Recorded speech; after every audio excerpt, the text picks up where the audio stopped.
السلام علیکم ورحمۃ اللہ وبرکاتہ۔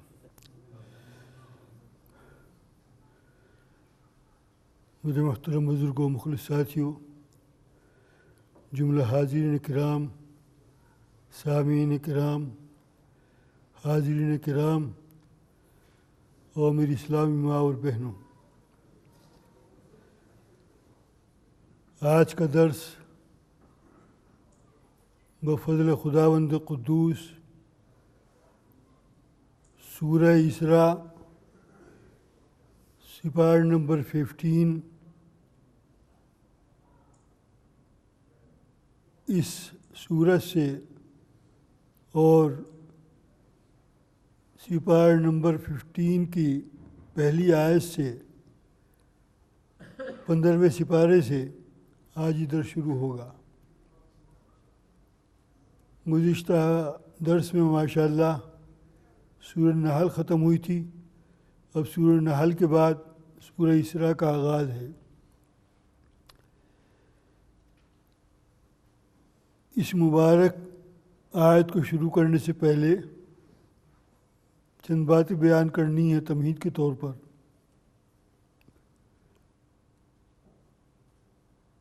آپ اور ہم حضرت انسان ہیں، اور کیسے انسان ہیں ایک بات نوٹ کرنے کی ہے۔ بعض مرتبہ حاضرین کی برکت کی وجہ سے کچھ نئی بات ذہن میں آ جاتی ایک دم۔ نوٹ کرنے کی بات یہ ہے، سورہ یاسین کی آخری آیت تو یاد ہوگی،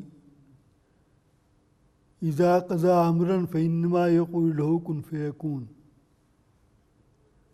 جب اللہ تبارک و تعالیٰ کسی کام کو کرنے کا چاہتے ہیں تو کیا کہتے ہیں؟ ہو جا، بس وہ ہو جاتا ہے، کن فیکون۔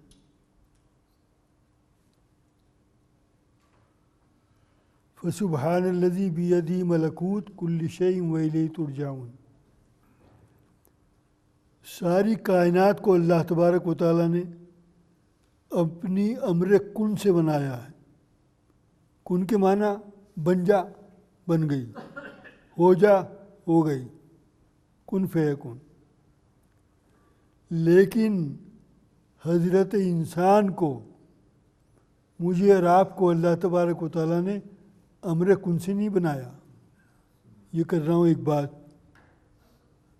کہ بن گیا، بن گیا، انسان بن گیا، بن گیا، ہو جا، ہو گیا، نہیں، یہ نہیں، بلکہ قرآن کریم کا سپارہ نمبر 23 اس میں ایک سورت ہے سورہ صاد، اسے ایک لفظ سے سورت شروع ہو رہی، اس میں آیت نمبر ہے 75 آیت سورہ صاد سپارہ نمبر 23۔ اس میں اللہ نے کیا فرمایا؟ لما خلقت بیدی استکبرت ام کنت من العالین۔ میں نے انسان کو اپنے ہاتھ سے بنایا ہے۔ سمجھ میں آئی بات؟ ساری کائنات کو اللہ نے اپنے حکم سے بنایا، لیکن انسان کو میں نے اپنے ہاتھ سے بنایا۔ لما خلقت بیدی، یدی کے معنی ہاتھ کے۔ اور اے شیطان کے بچے، تو میری بات نہیں مانتا، اللہ کہہ رہے ہیں، یہاں شیطان کا تذکرہ ہے۔ تو کہہ رہا ہے امنا خیر، میں انسان سے بہتر ہوں، تو انسان سے بہتر کیسے ہو سکتا ہے؟ انسان کو تو میں نے اپنے ہاتھ سے بنایا۔ اور جب اپنے ہاتھ سے بنایا تو خدا کی قسم کون سے لفظ استعمال کروں؟ کوئی بھی لفظ استعمال کروں، جو کہنا چاہتا ہوں اس کا مقصد پورا نہیں ہو سکتا، ایسی بات ہے۔ فرمایا حضور اکرم صلی اللہ علیہ وسلم نے، ایک حدیث بیان کر رہا ہوں، کس سے روایت ہے؟ حضرت انس بن مالک رضی اللہ تعالیٰ عنہ سے یہ روایت ہے۔ کہ جب کسی کے یہاں لڑکا پیدا ہوتا ہے، بچہ پیدا ہوتا ہے، تو وہ لڑکا ہو یا لڑکی ہو، اس پر شرعی احکام لاگو نہیں ہوتے جب تک کہ وہ بالغ نہ ہو جائے، جوان نہ ہو جائے۔ تقریباً 15 سال کی عمر اس کی نہ ہو جائے۔ عام طور پہ 15 سال میں بچہ جوان ہوتا ہے۔ اور اے انسان، اپنا مقام پہچان۔ میں بھی انسان ہوں، آپ بھی ہیں، ہم سب اپنے اپنے مقام کو پہچانیں۔ ہمارا مقام کیا ہے؟ یوں نہیں کہتا اپنی قیمت کو پہچان۔ انسانی کوئی قیمت دے سکتا ہے؟ کوئی نہیں دے سکتا۔ کھربوں اربوں ڈالر لگا دو، پاؤنڈ لگا دو، لیکن انسان اپنی قیمت نہیں لگوا سکتا۔ اس لیے کہہ رہا ہوں، قیمت کے بجائے مقام کا لفظ کہہ رہا ہوں۔ اپنے مقام کو پہچانو۔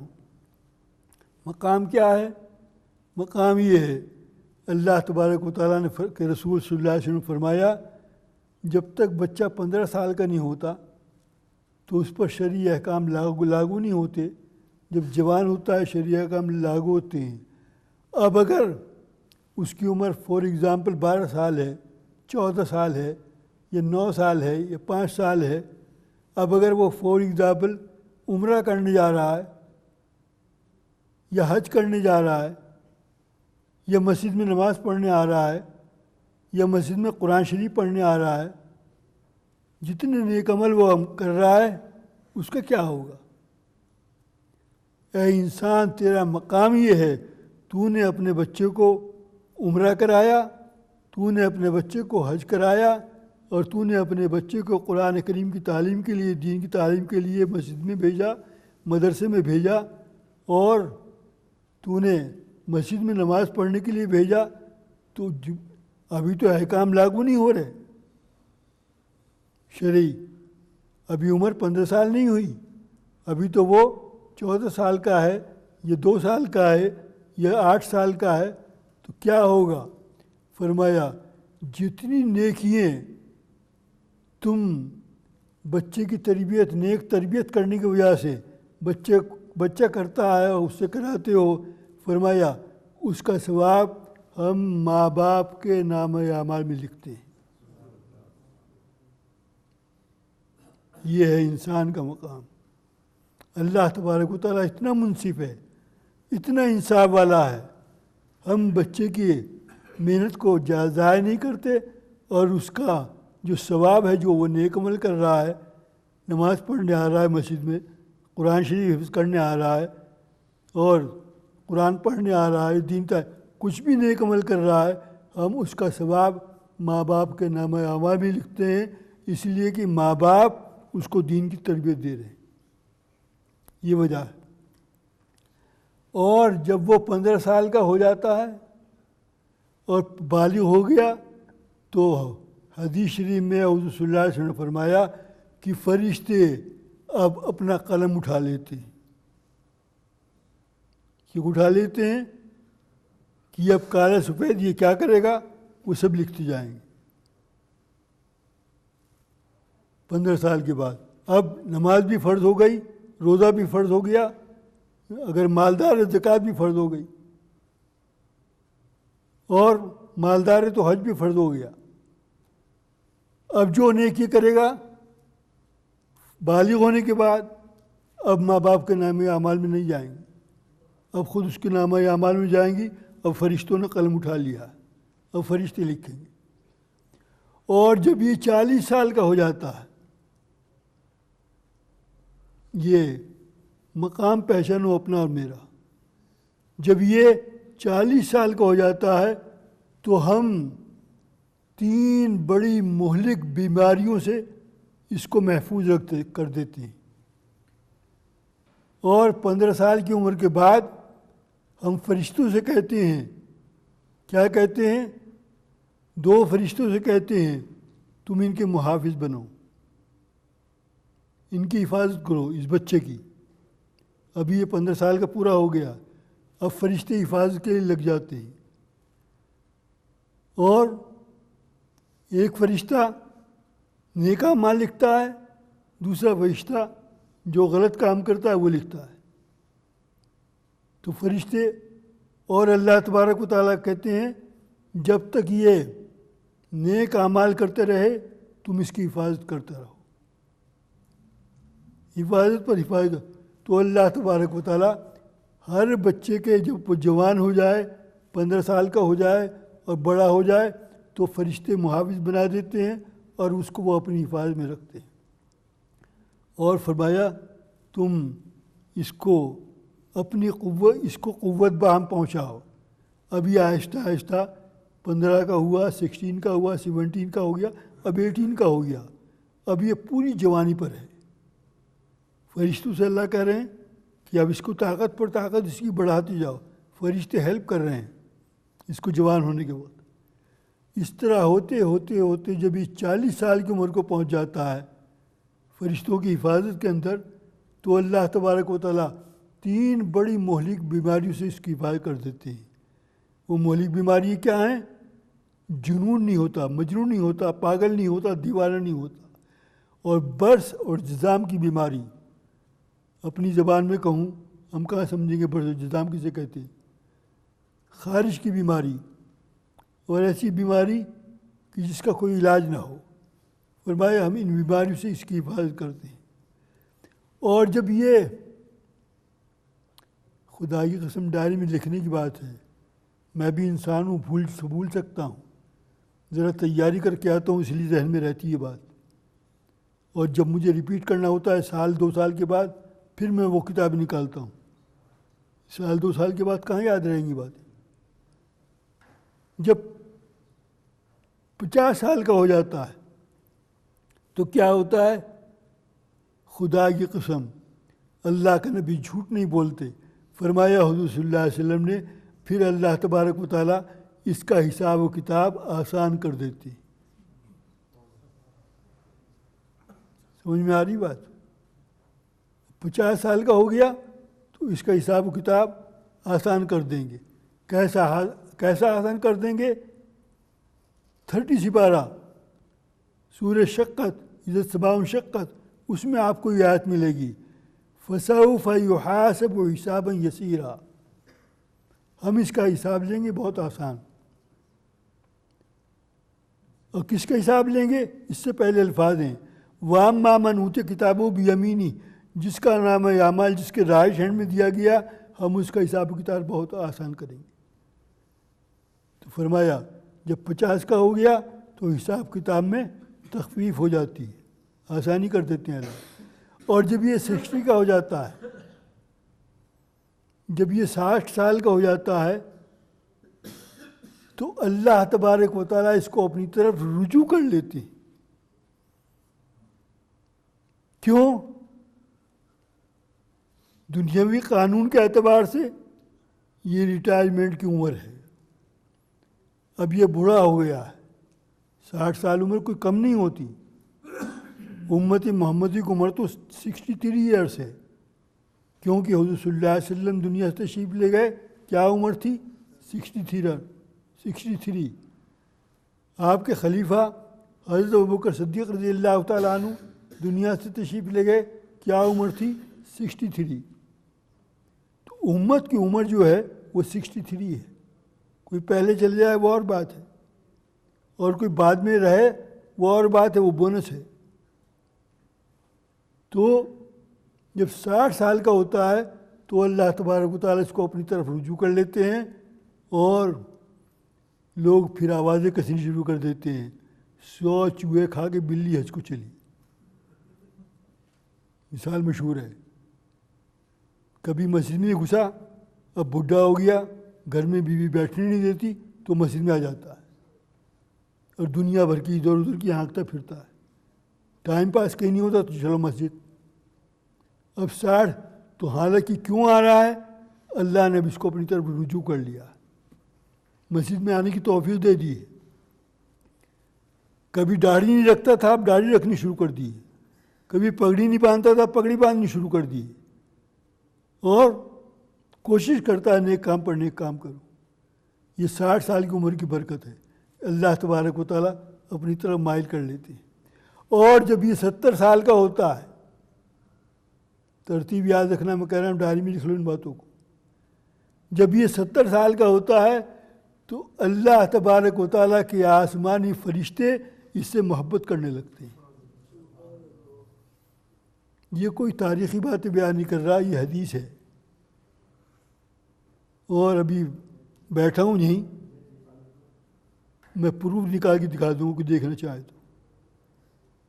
جب 70 سال کا ہو جاتا ہے تو اللہ تبارک و تعالیٰ کی نورانی مخلوق، آسمانی مخلوق، تمام 7 آسمانوں کے فرشتے اس سے محبت کرنے لگتے ہیں۔ کنڈیشن ایک ہی ہے، وہ کنڈیشن نہیں نکال دینا، بشرطے کہ اپنی زندگی اسلام کے مطابق گزار رہا ہو، یہ کنڈیشن نہیں نکال دینا۔ اللہ تبارک و تعالیٰ بڑا انصاف کرنے والا ہے۔ اور جب یہ 80 سال کا ہو جاتا ہے تو اللہ تبارک و تعالیٰ اس کے پچھلے تمام گناہوں کو معاف کر دیتے ہیں اور برائیوں سے اس کے نامہ وہاں سے نکال دیتے ہیں۔ یہ 80 سال کی عمر کی بات ہے۔ اور جب یہ 90 ایئرس کا ہو جاتا ہے، 90 ایئرس کے بعد یہ حدیث اینڈ ہے، اس کے بعد کوئی گنجائش نہیں۔ جب یہ ابھی تو پچھلے ہفتے کی بات ہے، کوئی صاحب انڈیا گئے تو ایک بزرگ نے مجھے سلام کہلوایا اور میری ملاقات ہوتی ہے ان سے، ہوتی تھی، اب تو نہیں ہو رہی 2 سال سے۔ مجھے بڑی خوشی ہوئی، اور جس نے آ کے سلام کہا اس نے یہ بھی کہا، میں نے پوچھا، میں نے کہا بھی پڑھا رہے ہیں وہ؟ کہ ہاں پڑھا رہے ہیں۔ اور مجھے معلوم ہے کیا پڑھاتے ہیں، وہی پڑھا رہے ہیں، لیکن صرف 20 منٹ کے لیے جاتے ہیں مدرسے میں، 20 منٹ کی کلاس لے رکھی ہے، اور عمر کتنی ہے؟ 100 ایئرس، پورے 100 سال۔ یہ بھی پچھلے ہفتے کی بات کر رہا ہوں۔ تو بات کہاں تھی؟ جب آدمی 90 کا ہو جاتا ہے تو اللہ تبارک و تعالیٰ کیا کرتے ہیں؟ اگلے پچھلے تمام کے تمام گناہ اس کے بالکل معاف، بالکل معاف۔ اور فرمایا حضور صلی اللہ علیہ وسلم نے کہ جب یہ اپنے گھر والوں کے بارے میں کوئی شفاعت کرے گا، سفارش کرے گا، یا اللہ اس کو جنت میں بھیج، اس کو سیدھے راستے پر لگا، اور ایسا کر ویسا کر، جب یہ اپنے خاندان والوں کے بارے میں، اپنے گھر والوں کے بارے میں شفاعت کرے گا، سفارش کرے گا، تو اللہ تبارک و تعالیٰ اس کی شفاعت کو قبول فرمائیں گے۔ یہ معمولی باتیں نہیں ہیں، معمولی باتیں نہیں ہیں۔ یہ کہہ رہا ہوں کہ یہ میرا اور آپ کا مقام ہے، یہ حضرت انسان کا مقام ہے۔ شرط یہ ہے کہ ہم اللہ اور اس کے رسول کی باتوں کو مان کر چلنے والے بنیں، اور جن باتوں سے منع کیا اسے رکنے والے بنیں۔ ایک واقعہ ہے کہ ہم جس طریقے پر اللہ اور اس کے رسول کے منشا کے مطابق زندگی نہیں گزارتے، اللہ نے جو کہا وہ نہیں کرتے۔ ہمیشہ قرآن کریم پہ زور دیتا ہوں، ہم میں کتنے جو قرآن پڑھنا جانتے ہیں، اور کتنے جو روزانہ قرآن پڑھتے ہیں، تھوڑا پڑھتے ہوں، ایک سورت پڑھتے ہوں، ایک پیج پڑھتے ہوں، ایک رکوع پڑھتے ہوں، کتنے ہیں؟ اور جو پڑھنے نہیں جانتے وہ کتنے ہیں؟ تو یہ ہماری کمزوری مسلمانوں کی، ان کمزوریوں کو دور کرنے کے لیے توبہ کرنی چاہیے اللہ تبارک و تعالیٰ سے۔ جو غلطی ہم کر رہے ہیں، جو گناہ ہم کر رہے ہیں، اور جو بھول چوک اور جو غفلت میں ہم پڑے ہوئے ہیں، اللہ تبارک و تعالیٰ سے توبہ کرنی چاہیے۔ جب توبہ کرو گے تو کیا ہوگا؟ اللہ تبارک و تعالیٰ یقیناً یقیناً یقیناً تمہاری توبہ کو قبول فرمائیں۔ قرآن کریم میں بھی یہ بات ہے، قل یا عبادی الذین اسرفوا علی انفسہم لا تقنطوا من رحمت اللہ، 24ویں سپارے میں، اللہ کی رحمت سے نا امید مت ہو۔ التائب من الذنب کمن لا ذنب لہ، جس نے تم میں سچی توبہ کر لی، اللہ تبارک و تعالیٰ کے نزدیک وہ ایسا ہوتا ہے جیسے نے کبھی گناہ کیا ہی نہیں۔ تو سچی توبہ کرنے والے بنے. توبہ پر ایک بہت مشہور واقعہ سناتا ہوں، اور یقین کرو کم سے کم بھی 55 سال پہلے، 55 ایئرس پہلے یہ واقعہ میں نے اپنی کتابوں میں جب میں پڑھتا تھا، طالب علم تھا، اسٹوڈنٹس تھا، مدرسے میں پڑھتا تھا. حفظ ہونے کے بعد فارسی کا کورس کیا میں نے عربی گرامر پڑھنے کے لیے، کیونکہ عربی گرامر کی ابتدائی کتابیں سب فارسی میں ہیں. تو اس فارسی کتابوں میں رقعات عالمگیری، سکندر نامہ، گلستان، بوستان، مثنوی شریف اور نہ معلوم کتنی کتابیں، کوئی کتاب ایسی نہیں جو بڑی بڑی کتابوں میں وہ کورس میں داخل نہ ہو، وہ پڑھنی پڑتی ہیں. احمد نامہ تو ابتدائی بالکل شروع میں پہلے سال میں ہے. اور تو یہ مثنوی شریف جب پڑھتا تھا اس وقت یہ بات پڑھی تھی، اور اب وہ بات یاد آ رہی ہے. یہ ماشاء اللہ قرآن کی برکت سے میری یادداشت کی بات ہے. بات کیا ہے؟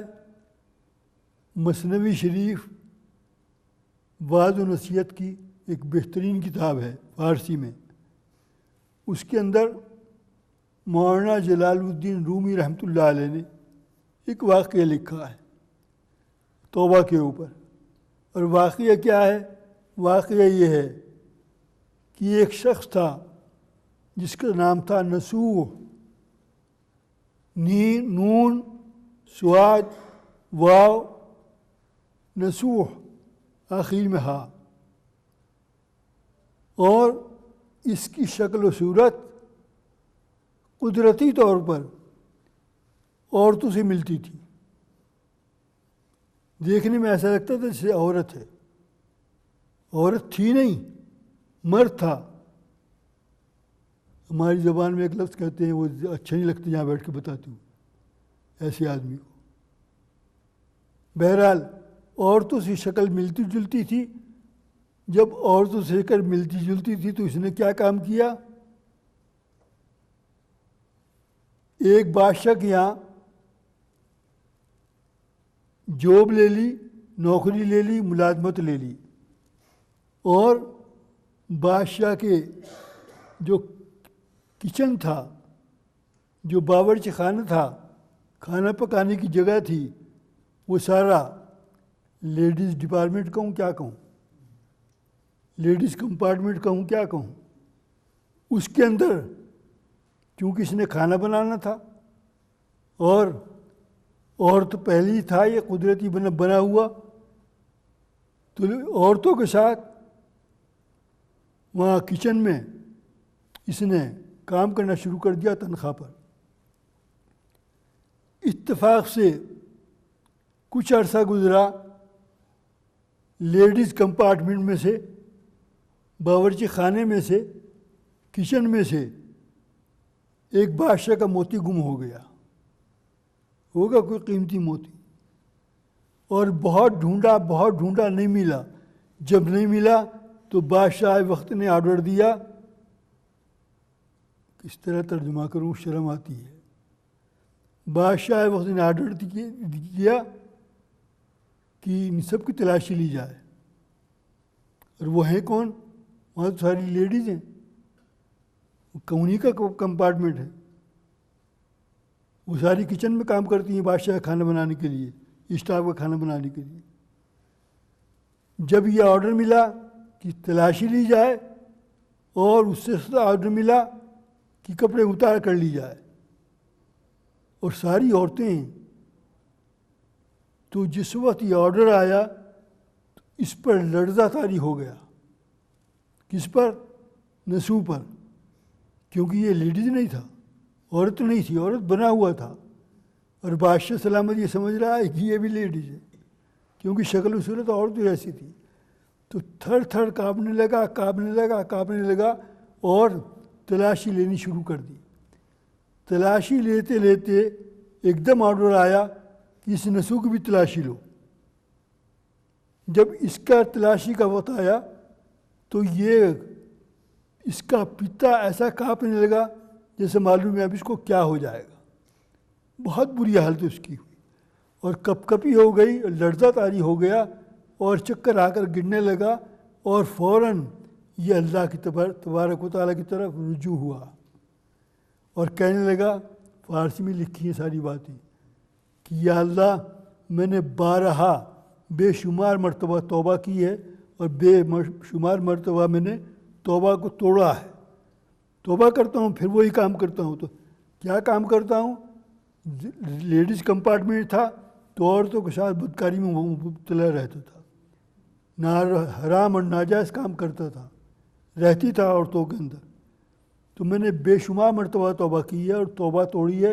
یا اللہ اب میں آج سے وعدہ کرتا ہوں اگر تو نے مجھے اس مصیبت سے بچا لیا, اب تو میرا نام آ گیا تلاشی کے اندر, اگر میری تلاشی ہو گئی اور میرے کپڑے اتارے گئے تو میری پول کھل جائے گی اور بادشاہ کو معلوم ہو جائے گا, اور بادشاہ مجھے ایسی سزا دے گا, ایسی سزا دے گا کہ بالکل قتل و غارت گری کرے گا میرا, اور میری جان بچنے کی اب کوئی امید نہیں ہے. جب جان بچنے کی کوئی امید نہیں ہے, یا اللہ تو میرے ساتھ رحم کا معاملہ فرما. اگر تو نے اس مرتبہ میرے ساتھ رحم کا معاملہ کر دیا تو میں سچی توبہ کرتا ہوں, آئندہ کبھی گناہ نہیں کروں گا. جب اس کی تلاشی لینی شروع ہونی تھی, شروع ہونے کے بعد ایک دم آواز آئی کہ وہ موتی مل گیا جس کی تلاشی ہو گئی. اس کی تلاشی نہیں ہوئی, تلاشی اس کی ہونے والی تھی. اس کی تلاشی ہونے سے پہلے ایک دم معلوم ہوا کہ وہ موتی مل گیا ہے. جب وہ موتی مل گیا تو یہ سجدے میں گر گیا اور سچی توبہ اللہ تبارک و تعالیٰ سے. تو اللہ تبارک و تعالیٰ نے جب اس کی روح اللہ کے قریب ہو گئی ڈر کی وجہ سے اور یہ لرزنے لگا, کانپنے لگا, تو اللہ تبارک و تعالیٰ نے فوراً اپنی قوت ارادی سے وہ موتی ملوا دیا. اس میں اللہ تبارک و تعالیٰ کا دخل ہے. اللہ تبارک و تعالیٰ نے ملوا دیا اور اس کا ڈر, اس کا خوف, اس کی کپ کپی سب ختم ہو گئی, اور یہ ہمیشہ کے لیے سچا عابد اور سچا ذاکر بن گیا. یہ ہے بات, یہ ہے توبہ. بہرحال اس توبہ کو اللہ تبارک و تعالیٰ ہم سب کو کرنے کی توفیق عطا فرمائے. آج کا درس سورہ بنی اسرائیل سے شروع ہو رہا ہے. یہ بنی اسرائیل کیا ہے؟ اس میں آیت نمبر 4 میں ایک لفظ ہے بنی اسرائیل کا, اور بنی اسرائیل نے جو حرکتیں کی ہیں ان کا واقعہ ہے. اس نسبت سے اس کا نام بنی اسرائیل ہوگا, سورت کا نام. اور اس کے اندر 111 آیتیں ہیں اور 12 رکوع ہیں. یہ سورت کب نازل ہوئی ہے؟ کون سا زمانہ ہے؟ قرآن کریم پر نازل ہونے میں 23 ایئرس لگے ہیں, 23 سال لگے ہیں. تھوڑا تھوڑا اترتا رہا, تھوڑا تھوڑا اترتا رہا, آتا رہا. تو یہ کب کا زمانہ ہے؟ یہ سورت کب نازل ہوئی؟ فرمایا اب حضور صلی اللہ علیہ وسلم کی عمر شریف 52 ایئرس ہے. آپ کو منصب نبوت پہ جلوہ افروز ہوئے کتنے سال ہوئے ہیں؟ ابھی 12 سال ہوئے ہیں. 40 سال کی عمر میں آپ کو نبی بنایا گیا تھا. اور اب سے 1 سال کے بعد ہجرت ہونے والی ہے. ابھی ہجرت ہوئی نہیں, ہجرت کا ابھی حکم نہیں آیا. تو ابھی 12 سال آپ کی عمر ہوئی ہے. اس 12 سال وہی نبی بنے ہوئے 12 سال ہوئے ہیں, 52 سال آپ کی عمر ہوئی ہے. اس وقت یہ مکی دور کا آخری دور ہے. اس زمانے کے اندر حضور صلی اللہ علیہ وسلم پر اور حضور صلی اللہ علیہ وسلم پر ایمان لانے والوں صحابہ پر ظلم و ستم کی زیادتیاں دن پر دن بڑھتی جا رہی تھیں. اس ظلم و ستم کے دور میں یہ صورت نازل ہوئی. یہ ایسے وقت کے اندر, اور سب سے پہلا آغاز کون سے لفظ سے ہوا؟ سبحان سے. اور کس واقعے سے ہوا؟ معراج شریف کے واقعے سے.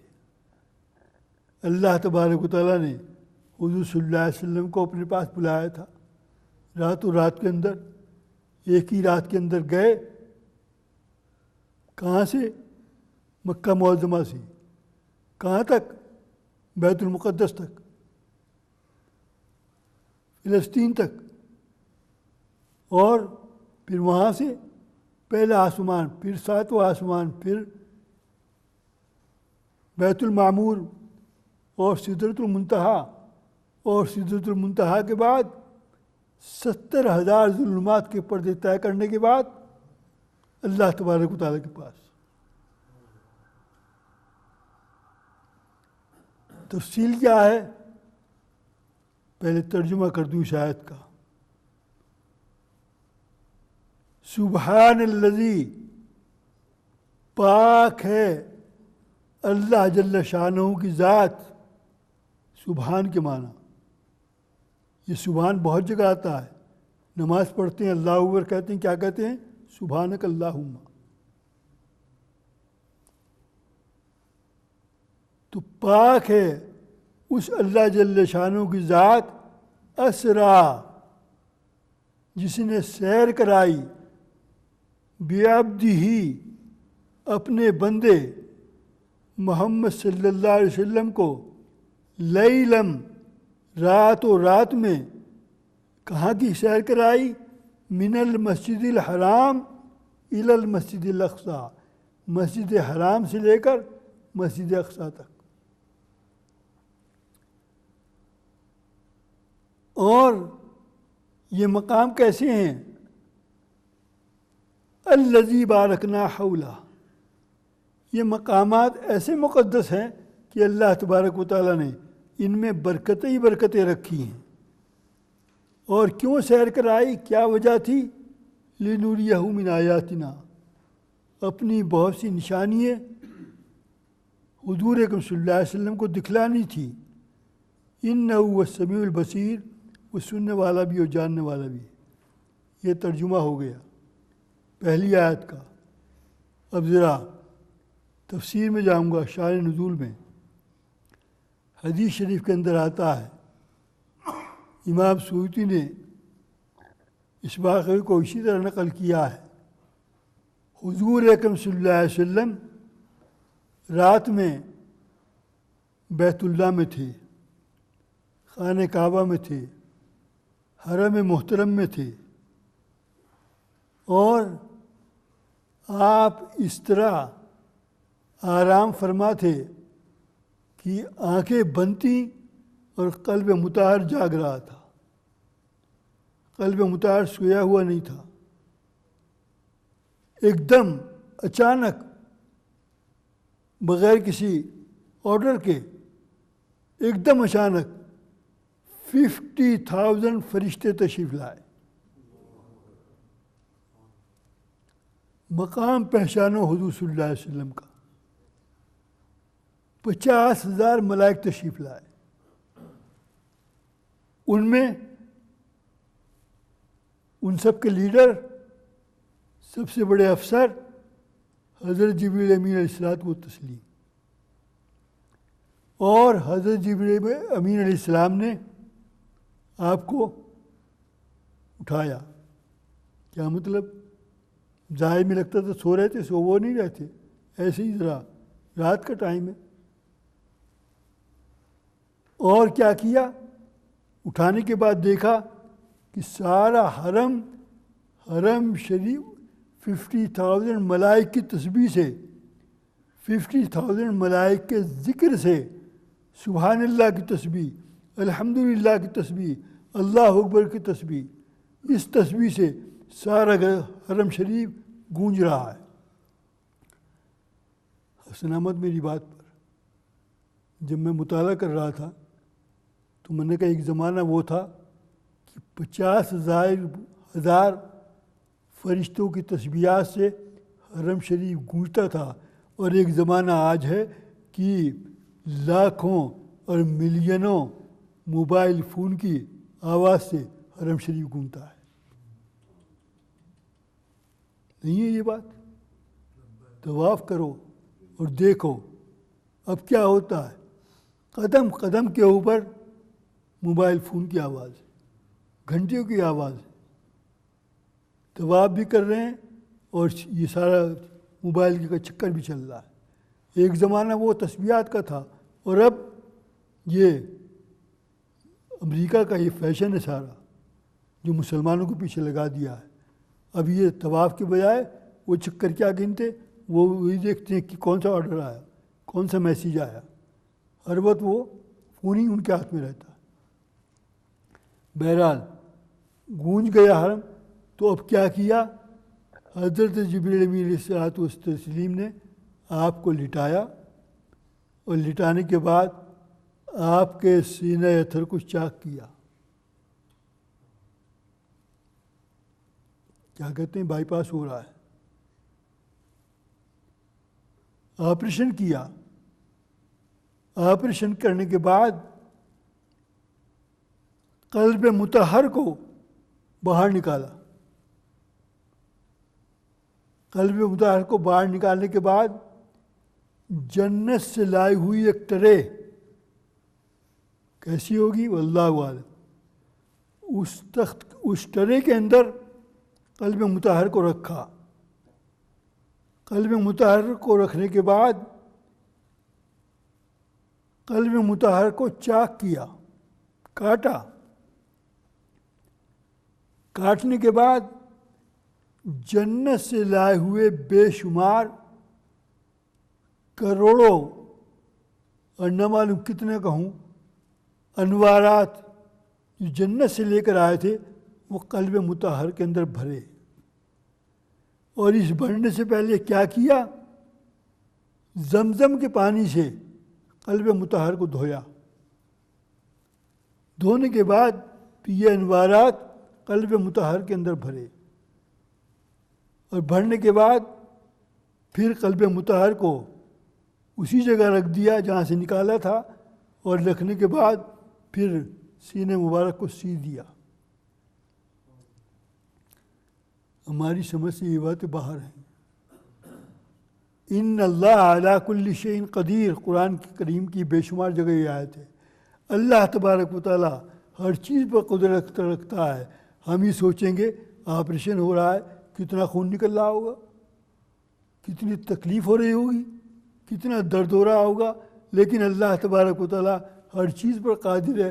اللہ تبارک و تعالیٰ نے حضور صلی اللہ علیہ وسلم کی ذات مقدس کی ہر تکلیف کو بالکل ختم کر دیا۔ اور ختم کرنے کے بعد اب یہاں سوچنے کی بات یہ ہے، وہ کیا سوچنے کی بات ہے؟ حضور صلی اللہ علیہ وسلم بالکل معصوم، انا فتحنا لک فتحا مبینا لیغفر لک اللہ ما تقدم من ذنبک وما تاخر۔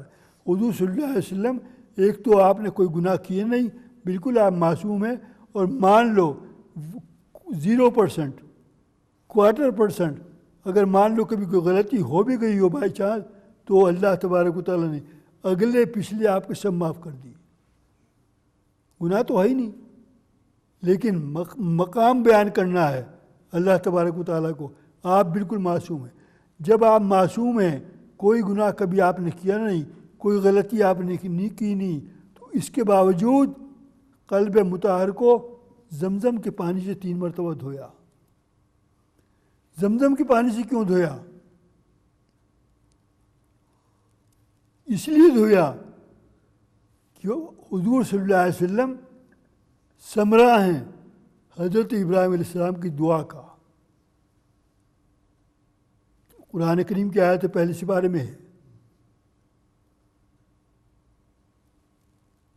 ربنا وبعث فیہم رسول، یہ قرآن کریم کی آیت ہے۔ ربنا وبعث فیہم رسول، اے اللہ ہمارے اندر ایک اپنے پاس سے رسول بھیج، اس کا کام کیا ہو؟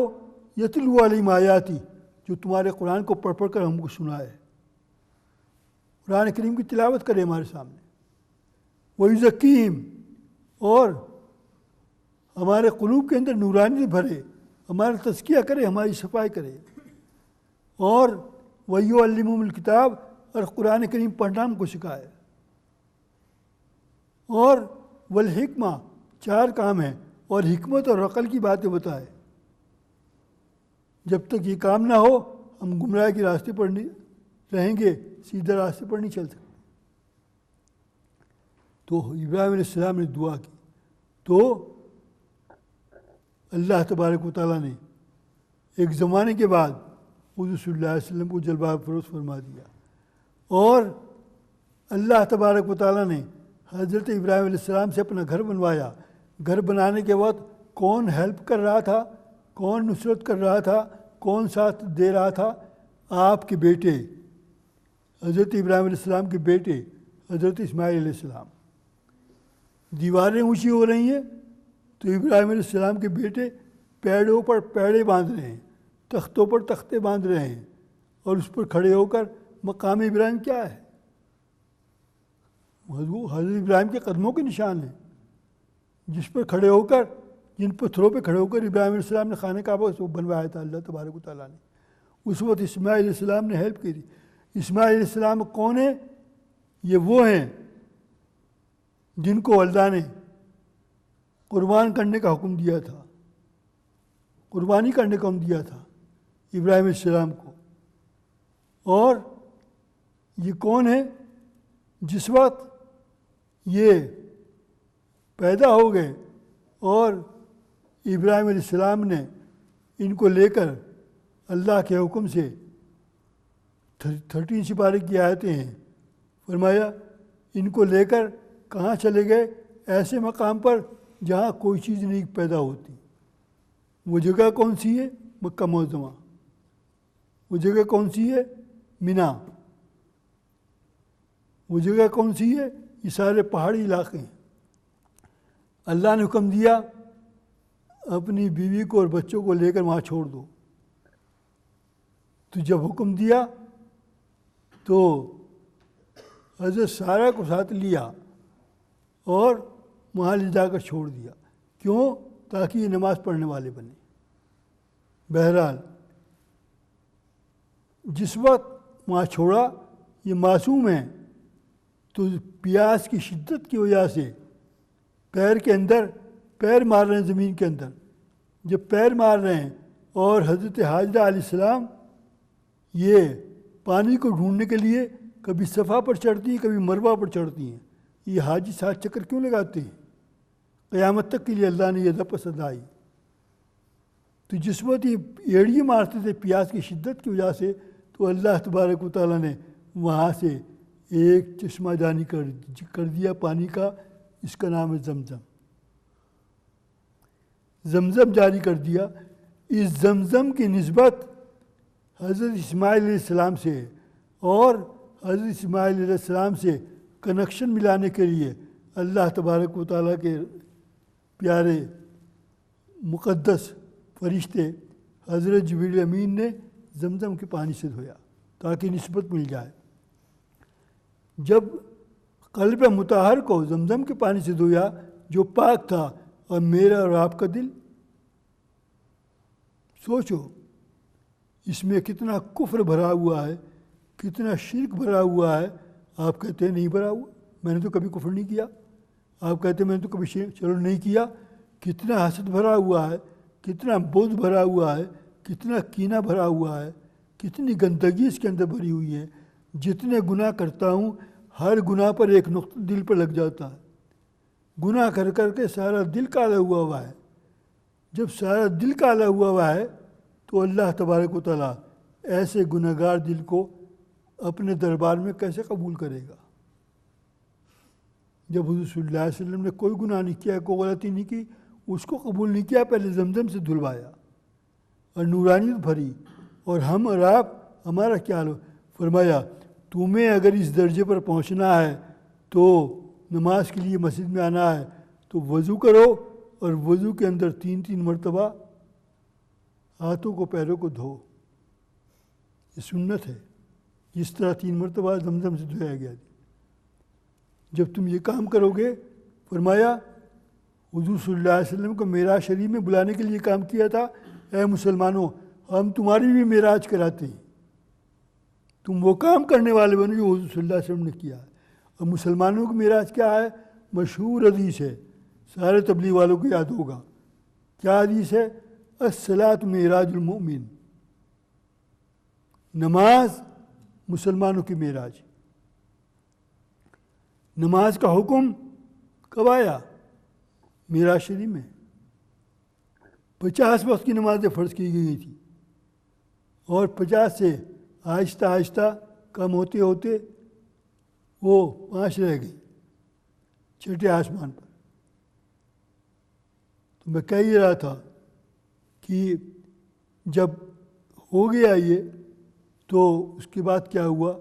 جبریل امین علیہ الصلوۃ والتسلیم نے ایک براق جو ساتھ لائے تھے، براق کیسے ترجمہ کروں، ایک قسم کا جنتی گھوڑا جس کا نام براق ہے، اس کو لے کر آئے اور براق پر سوار کیا حضور صلی اللہ علیہ وسلم کو. جب براق پر سوار ہونے لگے تو براق نے شوخی کی. شوخی کا معنی مچلنا، کودنا، اچھلنا. ذرا ایک قسم کا اس نے اس قسم کی ادائیں دکھائیں. جب اس نے شوخی کی، ذرا مچلا وہ، تو حضرت جبریل نے فرمایا تجھے پتہ نہیں تیرے اوپر کون سوار ہونے والے ہیں؟ اور جیسے ہی حضور صلی اللہ علیہ وسلم کا نام لیا فوراً براق، حدیث شریف کے اندر آتا ہے، کان ڈال کر کھڑا ہو گیا ادب کے ساتھ اور پسینہ پسینہ ہو گیا. ایک جانور ہے حضور صلی اللہ علیہ وسلم کا نام نامی سن کر پسینہ پسینہ ہو جاتا ہے، اور مجھے اور آپ کو کبھی پسینہ نہیں آتا، کبھی گھبراہٹ نہیں ہوتی. اس کے بعد حضور صلی اللہ علیہ وسلم سوار ہو گئے براق پر. براق چلنے لگا اور براق چلنے کے وقت سفر شروع ہو گیا. سفر کہاں سے ہے؟ مسجد حرام، حرم سے، مسجد بیت اللہ سے، خانہ کعبہ سے، مکہ معظمہ سے. کہاں جا رہے ہیں؟ بیت المقدس. اب سفر شروع ہو گیا. سفر شروع ہونے کے بعد آپ نے راستے میں کیا دیکھا؟ ابھی کیا لفظ آئے تھے؟ قرآن شریف ایک لفظ پر غور کرنا چاہیے. کیوں سفر کرا رہے ہیں؟ لِنُرِيَهُ مِنْ آیاتنا، ہم نے اپنی نشانیاں ان کو دکھلانی تھی. مطالعہ کر رہا تھا، حدیث شریف کے اندر آتا ہے ہم نے دکھانی وہ نشانی کیا ہیں؟ شام اور فلسطین یہ قریب قریب 2 علاقے ہیں، 2 شہر ہیں. شام کو کہتے ہیں ڈمسکس انگلش زبان میں. آج شام کا کیا حال ہے؟ آج کیا حال ہے؟ آج فلسطین کا کیا حال ہے؟ یہ کیوں ہوا؟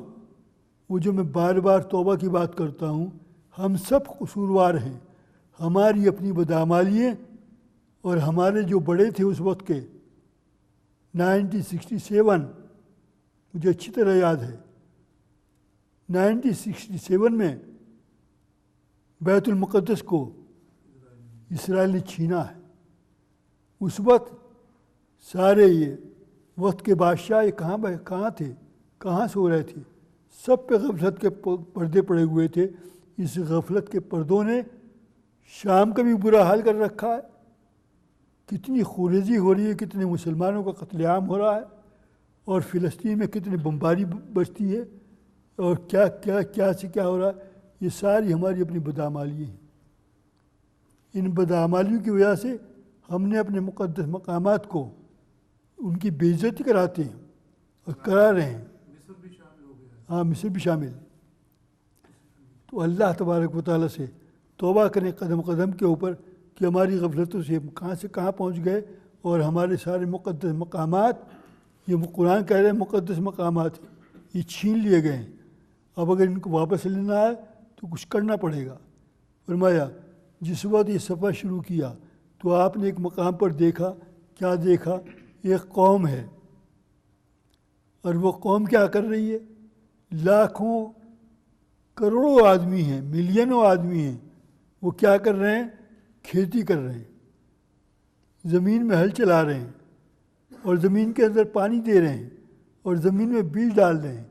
جیسے ہی انہوں نے بیج ڈالا، جس چیز کا بھی بیج ڈالا، فوراً 1 سیکنڈ کے اندر، 1 منٹ کے اندر آنکھ جھپکنے سے پہلے وہ درخت نکل آیا اور بڑا بھی ہو گیا اور فروٹ بھی دینے لگا۔ بات وہیں آئے گی، ان اللہ علی کل شیء قدیر، اللہ تبارک و تعالیٰ ہر چیز پر قادر ہے۔ اللہ نے کہا ہو جا، بس ہو گیا، انہوں نے بیج ڈالا، فوراً درخت نکل آیا۔ تو ایک مخلوق ہے جو لاکھوں اربوں خربوں درخت بو رہی ہے اور درخت نکل رہے ہیں۔ حضور صلی اللہ علیہ وسلم نے پوچھا یہ کون لوگ ہیں؟ پوچھنا ہی تھا، کس سے پوچھا؟ حضرت جبریل علیہ الصلوۃ والتسلیم سے۔ یہ پوچھا یہ کون لوگ ہیں، انہوں نے کیا کام کیا تھا؟ فرمایا لاکھ باتوں کا، لاکھ نیک عمل کرنے کا ایک ہی جواب، ایک ہی رپلائی، ایک ہی رپلائی میں سب آ جاتا ہے۔ فرمایا یہ وہ لوگ ہیں جو ساری زندگی نیک اعمال پر نیک اعمال کرتے رہے۔ جب یہ نیک عمل کرتے ہیں تو ہم نے قرآن کریم میں لکھ دیا تھا، 25 سپارے کی آیت ہے، کیا لکھ دیا تھا؟ 26 سپارے کی آیت ہے، 25 سپارے کی، من کان یرید حرث الآخرہ نزد لہ فی حرثہ، جو شخص آخرت کی زمین میں بیج بوئے گا، حرث الآخرہ تو اس کی کھیتی بڑھتی رہے گی، نزد لہ فی حرثہ۔ ومن کان یرید حرث الدنیا، اور جو شخص دنیا کی کھیتی میں ایک بیج بوتا ہے دنیا کمانے کے لیے، پاؤنڈ پر پاؤنڈ بنانے کے لیے، تو ہم کیا کرتے ہیں؟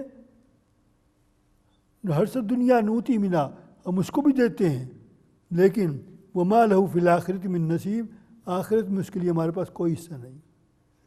اس کے لیے حصے ہیں، لاکھ اور ملین آدمی نیک اعمال پر نیک اعمال کر رہے ہیں، گویا آخرت کی زمین میں بیج بو رہے ہیں اور وہ بیج نکل رہے ہیں اور فروٹ نکل رہے ہیں، اس سے فائدہ اٹھا رہے ہیں۔ یہ قیامت تک اسی طریقے پر یہ کھیتی کرتے رہیں گے۔ اس کے بعد آگے چلے، پھر کیا دیکھا؟ ایک قوم ہے جو زمین کے اندر لیٹی ہوئی ہے، لاکھوں ملینوں آدمی ہیں، کروڑوں آدمی زمین میں لیٹی ہوئی ہے، اور ان کے پاس فرشتے کھڑے ہوئے ہیں، اور ان فرشتوں کے ہاتھ میں ایک پتھر ہے۔ وہ پتھر ان لیٹے ہوئے آدمیوں کے سروں پر مارتے ہیں اور وہ سر ٹوٹتا ہے، پھٹتا ہے، بیجا باہر نکلتا ہے، خونم خون ہوتے ہیں، چیخوں پر چیخیں نکلتی ہیں، برا حال ہے۔ قرآن کریم کے 5ویں سپارے کے 2 پیج پر ایک آیت ہے، وہ کیا آیت ہے؟ کلما نضجت جلودہم بدلناہم جلودا غیرہا، جب سر ٹوٹ جائے گا، کھال پھٹ جائے گی، تو ہم ایک کھال پر دوسری کھال چڑھا دیں گے، فوراً۔ پھر پتھر پڑے گا۔ پوچھا اے جبریل انہوں نے کیا کام کیے تھے؟ اتنی سخت سزا ان کو دی جا رہی ہے۔ کہنے لگے قیامت تک ایسی ملتی رہے گی۔ کیا کام کیے تھے؟ کہنے کام یہ کیے تھے، نماز کا ٹائم ہوتا تھا تو ان کے سر نرم نرم گدوں سے، نرم نرم بستروں سے نہیں اٹھتے تھے، اور یہ غفلتوں کی نیند، نمازوں کے ٹائم سوتے رہتے تھے۔ چونکہ سر ان کا غفلت کا علاج تھا، اور سر کے اندر ان کے یہ خیال نہیں تھا کہ نماز قضا ہو رہی ہے، سال کے 365 دن ایک دن بھی فجر کی نماز کو نہیں آتی تھی۔ تو یہ قرآن کریم کی آیت ہے 20ویں سپارے میں، من جاء بالحسنہ فلہ خیر منہا فلہ جزاء سیئۃ سیئۃ مثلہا، جیسا کام کرو گے ویسا اس کا بدلہ ملے گا۔ تو یہ نماز نہ پڑھنے کا سزا ہے جو آپ دیکھ رہے ہیں۔ اس کے بعد اور آگے چلے، اور آگے چلنے کے بعد دیکھتی کیا ہے کہ ایک قوم ہے جو آگ کے انگارے کھا رہی ہے، آگ کے کوئلے کھا رہی ہے۔ ادھر کوئلے کھائے اور ادھر وہ پیٹ میں گئے اور اندر ساری ہتھیلیوں کو جلا کر رکھ دیا۔ پوچھا انہوں نے کیا کام کیا تھا؟ فرمایا ہم نے قرآن کریم میں یہ بات لکھ دی تھی، سپارہ نمبر 4 سورہ آل عمران، کیا بات لکھ دی تھی؟ ان الذین یاکلون اموال الیتامی ظلما انما یاکلون فی بطونہم نارا، کہ کوئی کبھی بھی یتیم بچے کا مال نہ کھائے، یتیم کا حق نہ مارے۔ جو لوگ یتیم بچوں کا مال کھاتے ہیں یاکلون فی بطونہم نارا، سورہ آل عمران میں لفظ ہیں، 3 سپارے میں، 4 سپارے میں فرمایا یہ مال نہیں کھا رہے بلکہ یہ جہنم کی آگ کو کھا رہے ہیں۔ تو جہنم کی آگ کو یہ کھایا کرتے تھے یتیم بچوں کے مالوں کو، اس لیے یہ بلا دکھائی گئی۔ اس طریقے پر دیکھتے ہوئے رسول اللہ صلی اللہ علیہ وسلم اور آگے بڑھے۔ آگے بڑھنے کے بعد دیکھتے کیا ہیں، ایک قوم ہے ان کے پاس بہترین سے بہترین بڑے عمدہ کھانے پکے ہوئے خوشبودار قسم قسم کے کھانے رکھے ہوئے ہیں، بڑی خوشبوئیں آ رہی ہیں بریانیوں کی اور ہرن کے گوشت کی اور نہ معلوم کس کس کی کھانوں پر کھانے رکھے ہوئے۔ وہ سارے کھانے چھوڑ کر جو بہت عمدہ پکے ہوئے ہیں، خوشبو پر خوشبو آ رہی، ان کھانوں کو چھوڑ کر سڑے ہوئے کھانے، بدبودار کھانے جن کے اندر زہر اگل رہا ہے وہ کھا رہے ہیں۔ پوچھا ہے جبرائیل انہوں نے کیا کیا تھا؟ کہنے لگے غور کرنے کی باتیں ہیں، میں سنا رہا ہوں، آپ سن رہے ہیں، سن کے بھول جاؤ گے کل کو، اور کسی کو بتاؤ گے نہیں تو میرے بولنے کا کوئی فائدہ نہیں۔ اور خدا نہ کرے ہمارے اندر تو یہ مرض نہیں ہے، اگر ہے تو 100 ہزار لاکھوں کروڑوں مرتبہ استغفار کریں۔ انہوں نے کیا کام کیا تھا؟ یہ اچھے کھانے کو چھوڑ کر بدبودار کھانے، کہنے لگے یہ ان کے پاس جائز بیویاں تھیں، یہ بیویوں کے شوہر تھے، یا اس کے برعکس ان کے پاس جائز شوہر تھے، یہ وہ عورتیں ہیں جن کی شادی ہو چکی تھی، اور یہ وہ مرد ہیں جن کی شادی ہو چکی تھی۔ یہ اپنی بیوی کو تڑپتا چھوڑ کر رات کو گھر سے غائب رہا کرتے تھے، گندے کام کرنے کے لیے، حرام کام کرنے کے لیے، منہ کالے کرنے کے لیے۔ یہ وہ لوگ ہیں اور یہ وہ عورتیں ہیں جو اپنے خاوندوں کو چھوڑ کر دوسروں سے ملتی تھی۔ فرمایا یہ وہ لوگ ہیں۔ اس کے بعد کیا دیکھتے ہیں، اور تھوڑا آگے بڑھے تو دیکھتے ہیں ایک کنواں ہے اور اس کنویں کے اندر آگ بھڑک رہی ہے، اور وہ آگ کی لپٹیں اوپر تک آ رہی ہیں اندر سے نکل کر، اور جب وہ لپٹیں اوپر آتی ہیں تو بے شمار مرد اور بے شمار عورتیں برہنہ حالت کے اندر اوپر سے نیچے آتے ہیں، نیچے سے اوپر جاتے ہیں۔ پوچھا اے جبرائیل انہوں نے کیا کام کیا؟ کہنے لگے وہ تو ان کے عمل کی مثال تھی اور یہ ان کے عمل کی سزا ہے۔ یہ حرام کاری کرنے والے، بدکاری کرنے والے مرد اور عورت ہیں۔ اس قسم کے بے شمار واقعات ہیں، انشاءاللہ آئندہ ہفتے بیان کروں گا۔ باقی اب یہ سلسلہ جلدی ختم نہیں ہوگا، اسی ایک آیت پر ابھی بیان کرتا رہوں گا۔ دعا کیجیے اللہ تبارک و تعالیٰ سے، اللہ تبارک و تعالیٰ ہم سب کو سنت نبی صلی اللہ علیہ وسلم کے مطابق زندگی گزارنے کی توفیق عطا فرمائے۔ اگر اللہ اور اس کے رسول کے مطابق زندگی گزاری تو ہمارا مقام وہ ہے جو مقام میں نے شروع میں بیان کیا ہے، پھر ہم اس درجے پر پہنچیں گے، پھر ہمارا حساب و کتاب بھی آسان ہوگا اور فرشتے بھی ہم سے محبت کریں گے۔ اور اگر اعمال ومال کچھ نہیں ہے تو خالی بین بجانے سے کچھ نہیں ہوتا۔ واخر دعوانا الحمدللہ رب العالمین۔